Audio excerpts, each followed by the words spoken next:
Kaya ako nagbo-vlog guys kahit wala akong masyadong viewers is for special moment like this na pwedeng balikan.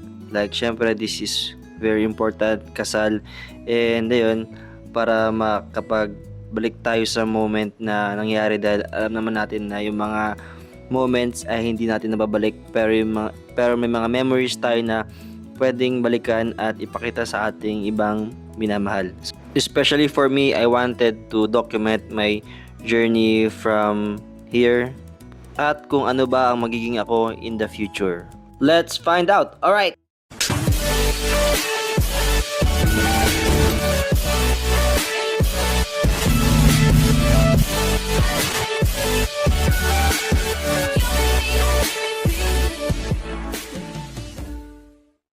Ang nangyari pala guys is kinasal kami ni Mrs. kay Mayor. Almost parang 30 minutes lang tapos na yung kasal, and after nun dumiretso na kami dito sa bahay, and yun, meron lang simpleng kainan, handaan, ganyan, hindi naman sobrang ingrande.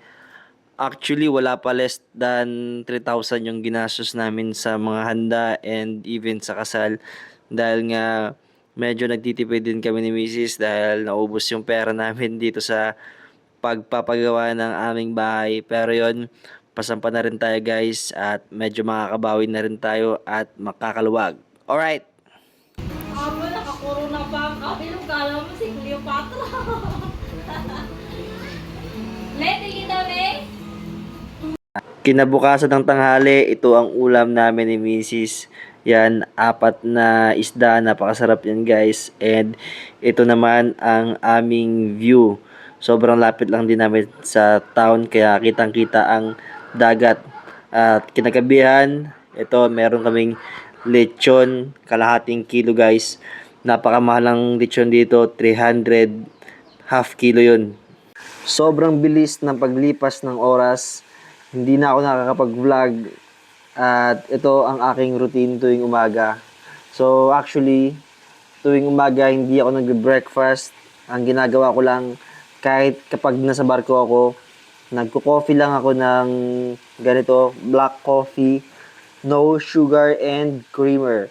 So, may nakuha akong coffee galing sa barko, nadala ko siya, yung Maxwell coffee, then meron lang akong coffee dripper. So, every morning, ganito yung ginagawa ko.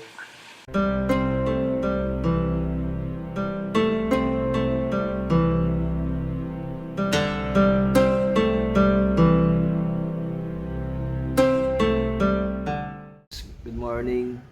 Kape tayo. Siyempre, umaga na naman.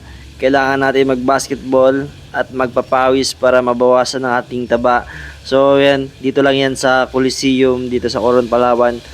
Every morning, usually, naglalaro kami dito ni Kuya Jun at minsan may mga nakakalaban din kami, mga foreigner or mga ibang players na taga dito din. Pagkain, lagi na lang pagkain ang content ko. Pero ganun talaga guys, dahil masarap yung mga pagkain dito sa Coron. Ngayon, meron kaming inihaw na isda, yung isa surahan, yung isa hindi ko alam guys, pero napakasarap yan. Yan ngayon si Madam, naghihiwa ng kamatis dahil masarap yan i-partner dito sa aming surahan. Ito pala kami bumibili ni Mrs. ng ulam palagi dito sa Red Rock. Dito yan sa Coron, Palawan guys. Napakasarap ng mga pagkain nila. Yan, binili lang din namin sa Red Rock. Kare-kare and beef nilaga. Yan guys. Medyo may kamahalan pero makakasigurado ka sa quality ng pagkain.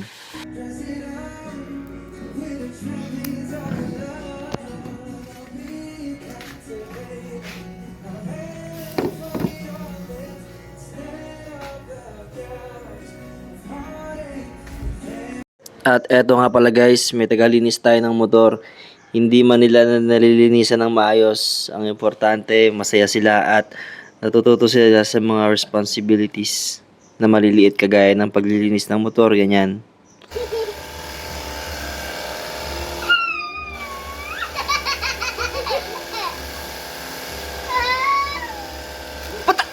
Parang nagisiyan. Wag ako! Si tita, babalik! Ikaw ikaw na naman eh. Ako na, Lay. Ako na.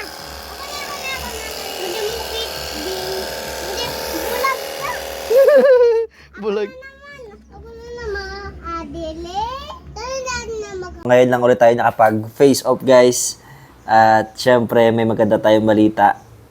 Ngayon, January 27 and sa January 29, pupunta na ako ng Manila dahil sa January 30, magkakaroon na kami ng contract signing. Sasampa na naman tayo ng barko and yun, bagong adventure na naman guys. And ayun, samahan nyo lang ako sa aking magiging journey. Bagong role, bagong barko. Yun, medyo medyo intense dahil syempre iba na yung gagampanan natin na posisyon. Then yun, medyo mabigat na rin yung posisyon natin. And of course, we will document it. I will try also na daily vlog sa Reels, sa Facebook, ganyan. Alright. Kakauwi lang ni Madam galing ng school, hinatid ko siya. Ay, sinundo ko pala siya. Ito, may merenda namin guys, pansit. Galing kay Ate Yangs. Then, bumili na rin kami ng ulam namin na bulalo. Sarap yan guys. Ito si Madam. Si Madam. At dahil 3 months na tayong tambay, eto ngayon, dito kami sa land bank. Nagwi-withdraw kami ng pera ni Madam dahil siya muna yung magpapakain sa akin. Alright! Pero yun, malapit na rin tayo sumakay ng barko, kaya medyo panatag na rin ang ating isipan. Pagkatapos namin mag-withdraw, syempre marami kami pera ngayon. Pupunta kami dito sa Beanleaf, dito sa Coron, Palawan. Bagong lipat yan sila guys, kaya pumunta na kayo. Dito pala si Madam nagtuturo, CSF, Coron School of Fisheries. This is a public school. Yan o. CSF Covered Court Quadrangle. Ngayon, kakasundo ko lang sa kanya. Pagkatapos ko siyang sunduin, pumunta kami sa nagpapahilot dahil daw masakit yung likod niya. Ang maganda dito guys, libre lang yung hilot. So wala kaming binayaran kasi daw gift daw yan sa naghihilot ganyan. Pero yung massage, may bayad na. Pagkatapos namin magpahilot ni Madam, ngayon, dahil last night ko na dito sa Coron, Palawan, pumunta kami dito sa Boninays. Dito lang yan sa Barangay 6. And yun, kumain kami ito yung ang pagkain ko nga pala, chicken inasal. Sobrang sarap ng chicken inasal nila dito guys. Tapos kay Madam naman yung something na may gravy. Only gravy yung kanya. Sa akin naman, only rice. Kaya busog na busog tayo guys.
Bye guys! Hello! Alis na ako mamaya. Medyo nagpapaalam na tayo kay Madam para yun, kahit na malungkot siya, masaya pa rin.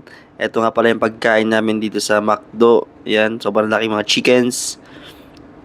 Tapos, binilan ko na rin siya ng isang sakong bigas.